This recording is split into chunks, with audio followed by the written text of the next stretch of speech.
Саламатсыздар урматтуу Чалкан медиа каналынын көрөрмандары, өлкөбүздө алынган акыркы сааттагы жаңылыктар менен таанышып, биздин каналыбызга катталыңыздар. Ысык көлдөгү 5 миллион долларга бааланган эс алуу жайы мамлекетке кайтарылды. Ысык көлдөгү 5 миллион долларга бааланган Лагуна Сити эс алуу борбору мамлекетке кайтарылды. Бул тууралуу улуттук коопсуздук кызматынан билдиришти. Маалымат караганда, кылмыш жолу менен алынган кирешелерди адалдоо фактысы, ошондой эле Камчы Көлбаевдин уюшкан кылмыштуу тобунун ишин каржылоо боюнча катталган кылмыш ишинин материалдарынын негизинде ыкчам тергөө иш-чаралары жүргүзүлгөн. Натыйжада эс алуу борборунун бир бөлүгү тагыраагы коттедждер, мончо, сауна, кафе, ресторан жана административдик имараттар мамлекеттин балансына өттү. Көптөгөн мекендештер сыяктуу сиздин да көйгөйүңүз кирди чыктыбы? Биз жардам беребиз. Москвадан Казакстанга каттайбыз. Жолго чыгарда чорнойдан текшерип, эч кандай маселе жаралбашына кепилдик беребиз.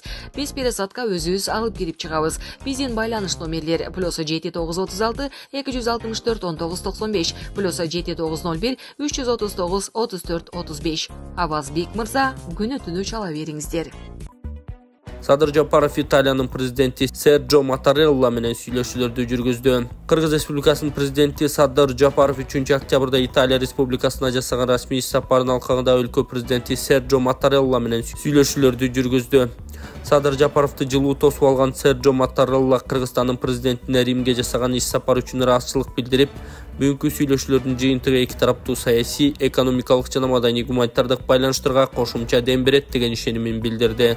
Италиянын президенти Бириккен Улуттар уюму, Европадагы коопсуздук жана кызматташтык уюму жана башка эл аралык түзүмдөрдүн алкагында Кыргызстан менен Италиянын өзара аракеттенүү маселелерине токтолуп, эл аралык мамилелер системасын чыңдоонун маанилүүлүгүн белгиледи. Президент Садыр Жапаров Серджо Маттареллага Италияга расмий сапар менен келүүгө чакырганы жана кыргыз делегациясына көрсөтүлүп жаткан меймандостук үчүн ыраазычылыгын билдирди. Ал белгилегендей, бул жолу ушу Кыргызстан менен Италиянын ортосундагы акыркы 25 жыл ичиндеги биринчи жогорку деңгээлдеги жолугушуу болуп саналат.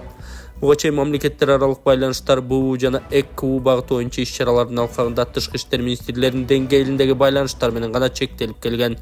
Садыр Жапаров бүгүнкү жолугушуу жана жалпысынан Италияга болгон расмий сапары кыргыз-италиялык мамилелердин тарыхында жаңы быракты ачат деген ишенимин билдирди. Ал өлкөлөр ортосундагы кызматташтыкты өнүктүрүү үчүн потенциал абдан чоң экенин айтты. Президент Кыргызстан, Италия жана жалпы Европа биримдиги менен саясий диалогту жана кызматташтыкты өнүктүрүүгө өзгөчө маани берерин баса белгиледи. Садыр Жапаров Кыргызстандын ушул жылдын июнь айында Брюссельде Европа биримдиги жана кеңейтилген өнүктөштүк жана кызматташтык жөнүндө келишимге кол коюусу Европа биримдиги өлкөлөрү, анын ичинде Италия менен саясий, соода, экономикалык жана маданий гуманитардык чөйрөлөрдө өз ара аракеттенүүнү мындан ары чыңдоого өбөлгө түзөрүн белгиледи. Баарлашуунун жүрүшүндө Садыр Жапаров Кыргызстан демократиялык жана укуктук мамлекет катары мындан арыда ишенимдүү өнүгүүгө ниеттенип жатканына өзгөчө басым жасады. 2021-жылдан тартып реформалар өлкөнүн жашоосунун дээрлик баардык негизги багыттарында жүргүзүлүүдө. Мен Кыргызстанда ар бир жаран жана чет өлкөлүк, ал тургай чет өлкөлүк инвестор өзүн толук коопсуз сезип, өз ишин тынч жүргүзө ала турган өлкөгө айлантууга умтулам. Салык мыйзамдарын реформалоонун натыйжасында өлкөдө либералдуу салык режими иштеп жатат деп белгиледи ал. Ошондой эле тараптар эл аралык күн тартибиндеги актуалдуу маселелер тууралуу пикир алмашышты. Президент Садыр Жапаров Серджо Маттарелланы өзүнө ыңгайлуу учурда Кыргызстанга келип кетүүгө чакырды. Бишкекте кичи футбол боюнча Кумтөр Голд компаниянын Кубогу 2024 мелдеши өттү. Кумтөр Голд компания жабык акционердик коомунун президенти Алмазбек Барктабасов компаниянын кызматкерлеринин арасында кичи футбол боюнча Кумтөр Голд компания Кубогу 2024 мелдешинин ачылыш аземине катышты.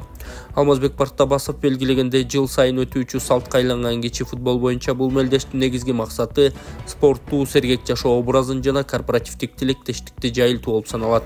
Спорт бул жөн эле физикалык машыгуу эмес, командалык духту, мотивацияны, жалпы эле маанайды көтөрүүчү эң мыкты курал. Анткени ушундай мелдештерде биз бирге иштөөгө, кыйынчылыктарды бирге жеңүүгө, бири-бирибизге колдоо көрсөтүүгө үйрөнөбүз. Бул сапаттар спорт талаасында гана эмес, биздин күнүмдүк иш процессибизде да абдан маанилүү. Тер чачып чуркаган ар бир аракетиңер ден соолугуңузга гана эмес, ич-ара жааматтыгын тымгаңырды да бекемдөөгө кошулган салым экенин унутпаңыздар, деди ал. Мелдештин жыйынтыгы менен жеңүүчүгө чемпиондук кубок, байгелүү орундарга ээ болгон командаларга диплом, медалдар жана эң мыкты оюнчуларга корпоративдик байгелер ыйгарылган. Балыкчыда белгисиз киши 7 жаштагы баланы моюнга сайып кеткен. Балыкчыда белгисиз адам 7 жашар баланы моюнга сайганын ички иштер баш башкармалыгынан билдиришти. Окуя 2-октябрда күндүз бала ойноп жүргөн маалда болгон. Ал ооруканага жеткирилди. Учурда соттук медициналык экспертиза дайындалып, Балыкчы шаарынын милициясы тийиштүү тергөө иш-чараларын жүргүзүүдө. Кара сууда кайнатасын өлтүрдү делген келин кармалды. Кара сууда 27 жаштагы аял кайнатасын учтуу нерсе менен артынан бир нече жолу сайып өлтүргөн. Бул тууралуу райондук милиция билдирди. Маалыматка караганда келин милицияга өзү келип күнөөсүн моюндаган. СР аттуу аял милицияга айрылып 1-сентябрга караган түнү үйүндө бирге жашаган 64 жаштагы кайнатасы менен уруша кетип, аны учтуу нерсе менен сайып өлтүрүп алганын билдирди. Факт каттоого алынып, тергөө иштери башталган деп айтылат маалыматта. Ишенимдүү маалымат булактар кайнатасы келинин ойношу менен кармап алганын билдирди. Келин менен 27 жаштагы киши убактылуу кармоочу жайга киргизилди. УКМК Араванда 3,2 миллиард сомдук заводдун жери менчикке өтүп кеткен. Араван районунда 11,14 гектар жер тилке жана мүлк комплекси мамлекеттин балансына кайтарылды. Бул тууралуу УКМКнын маалымат кызматы билдирди. Жер көптөн бери иштебей турган Акбула Араван пахта заводу ААКсына тиешелүү болгон. Жер тилке соода аянтчасы катары колдонулган. Баалоо иштеринин жыйынтыгы боюнча баасы 3 миллиард 217 миллион сомду түздү. 1997 жылы Араван районунун айрым аткамнерлери пахта заводун мыйзамсыз түрдө чет элдик жаранга жеке менчикке өткөрүп беришкен, деди УКМКдан. Кой Таш сотуна келбей тойлордо жүргөн Сооронбай Жээнбековдун жоругу. Экс-президенттик доорду сүрүп президенцияда чардап жаткан Сооронбай Жээнбеков Кой Таштын сотуна келбей, бирок тойлордо тос сүйлөп акыл айтып жүрөт. Мынчалык адилетсиздик коомчулуктун аң сезимдүү бөлүгүн нааразы кылууда. Ырымдалган макамынын мөөнөтү бир күнү бүтсө керек, ошондо көп суроолорго жооп береби? Кой Таш октябрь окуялары боюнча адам өлүмдөрүнө, пандемияга, рейдерлик баскынчылыкка, коррупцияга акыры иши такалабы? Азырынча чачын жасатып, костюм кийгенди үйрөнүп алып, тойлордо жүргөнү убактылуу көрүнүш, суракка сүйрөлгөн күндөрдө алыс эместир деп жазган Арба Кейжи сайты. Баттоо кыргыз элим, мага жардам бериңиздерми? Ушинтип тамагым ооруп калды. Чет өлкөгө барам мен. Бул бериңиздер. Жакшы болуп кетейин. Эгер колуңуздардан келсе дагы жардам берип коюңуздар. Өтө оор шарттабыз. Азырда дам кысылып, тезирээк барып операция кылдырышыбыз керек. Чет өлкөгө $45,000 сурап атат. Чет өлкөгө апарыш үчүн ол каражат бизде жок. Эгер колуңуздардан келсе жардам берип коюңуздар. Сиздерден сураныч. Диагнозу голосовой гортани деп чыккан. Тамагыда бул сүйлөй турган голосойдо. Ушул өскөндө сүйлөй албай калат. 1 метр жерге да ушу угулбай калат. Бир ан жерде калып кетеби деп коркомун. Үнү да чыкпайт. Мектепке барса балдар камситация, сакоосу жакшы сүйлөй албайсың деп. Ошо кызым элдин арасына кошулуп кыз болуп кетиш үчүн жардам берип коюңуздар. Өтө суранам сиздерден. $45,000 керек чет өлкөгө апарганы. Үй жайларыбызга эч нерсебиз калбады. Сиздерден сураныш, жардам берип коюңуздар.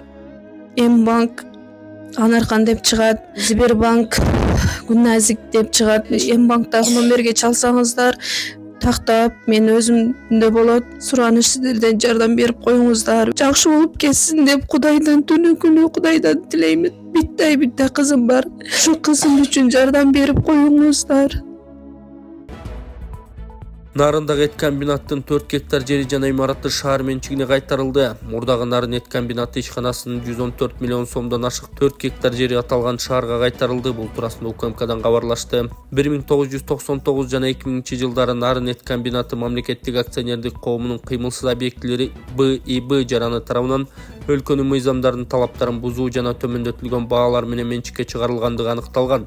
2002 жылы Нарын шаардык башкармалыгы тарабынан БИБ аттуу адамга Нарын эт комбинаттын жер участогуна ээлик кылуу укугу бекитилген деп айтышты. Менчиктештирүүнүн төркүнү тууралуу аталган комитеттен эт комбинат жана ага караган жердин жалпы наркы 114 миллион 500 миң сомдун тегерегинде деп бааланган. Буга ичинде жайгашкан имараттары кошо кирген. Мамлекетке кайтарылган аймакта жергиликтүү бийлиги 2 өнөр жай ишканасын куруу боюнча долбоорлорду пландаштырып жатканын маалымдашты. Садыр Жапаров октябрда Россияга 2 рет барат. Садыр Жапаров октябрь айында Орусияга 2 рет барат. Бул тууралуу министрлер кабинетинин төрагасы Акылбек Жапаров Россия өкмөтүнүн жетекчиси Михаил Мишустин менен жакында болгон жолугушуусунда кабарлаган. Анын айтымында Кыргызстандын президенти 7-8 октябрда Москвада КМШнын саммитине, ал эми 23-24 октябрда Казанда БРИКСтин саммитине катышат. Өспүрүм Портер менен качып оодарылган окуя боюнча жол милициясы үн катты. Москва районунун Петровка айылында жол милициясынан качам деп Hyundai Портер менен оодарылып кеткен өспүрүм кантип кырсыктаганы боюнча жол кыймылы коопсуздугу үн катты. Кырсык тууралуу окуяга күбө болгондор мурдаараак видео тараткан. Милициядан Hyundai Портер автоунаасынын айдоочулук күбөлүгү жок, 16 жаштагы өспүрүм башкарып баратканын айтышкан. Бала автоунаа менен дүкөнгө барып келе жатканда жол кайгылуучулардын көзүнө илинген. Бирок окуучулардын токтотуу аракетине баш ийбей качкан. Күбөлөр инспекторлор аны айылдын ичи менен кууп, бала рулда башкара албай оодарылып калганда ага жардам бербей кетишкенин айтышкан. Милициянын кызматтык иликтөө башталып, иш жетекчиликтин көзөмөлүндө экенин айтышты. Балага автоунааны айдаган ким уруксат бергени такталып жатканын кошумчалашты. УКМК милициянын майору менен капитанын 100 000 сом пара алууга шектеп кармады. Бишкектин Ленин райондук милициясынын 2 кызматкери пара алууга шектелип кармалды. Бул тууралуу УКМКдан билдиришти. Атайын кызматтын маалыматы боюнча милициянын майору жана капитаны кылмыш жоопкерчилигине тартабыз деген шылтоо менен бир жарандан 100 000 сом пара алган. Аталган милиционерлер УКМКнын убактылуу кармоочу жайына камакка алынды. Бишкекте топ адамдар шаар тургунунун сабап унаасын тартып алып $47 000 опузалаган. Бишкекте шаар тургунунан $47 000 опуз алууга шектелген жаран кармалды. Бул тууралуу милициядан билдиришти. Маалым болгондой, сентябрдын аяктарында милицияга шаар тургуну кайрылган. Ал билдиргендей, Аюгрант соода борборунун жанында топ адамдар аны уур тепкиге алып Hyundai унаасын тартып алган.